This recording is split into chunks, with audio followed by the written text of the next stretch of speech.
එක ගමක ගමරාල කෙනෙක් හිටියා. මේ ගමරාල කටුවල කන්න හරිම ආසයි. උදේ කැලේට ගිහින් දවල් වෙනකොට කටුවල කූඩයක්ම හාරගෙන එනවා. ගම හාමිනෙත් කටුවල තැම්බෙන්න තියලා පොල් ගාලා හොඳ ලුණු මිරිසක් හදනවා.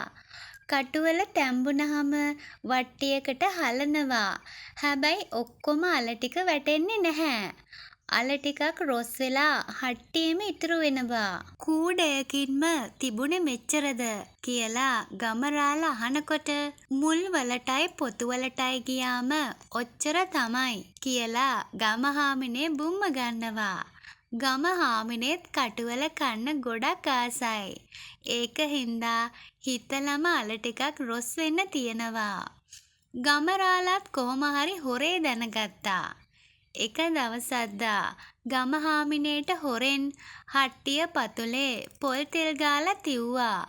ගමහාමිනේ අල ටික සුද්ද කරලා තැම්බුවා.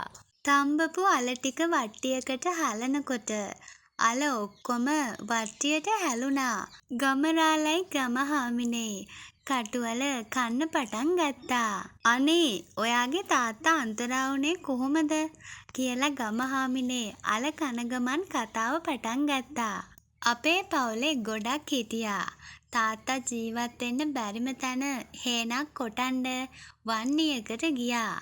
එහෙදි කැලෑ උණ හැදුනා. ගෙදරට ආවේ උණ විකාරෙන් වෙවුලගෙන.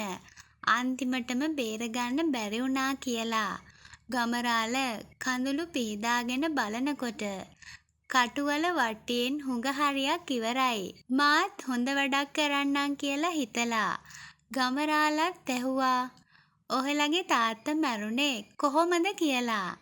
ගමහාමිනේ කටුවල කෑල්ලකුත් කටේ දාගන්න ගමන් උණ හැදිච්චි පන පලච්චි කියලා ඉතුරු වෙලා තිබුණ කටුවල කෑල්ලත් කටේ දමා ගත්තා.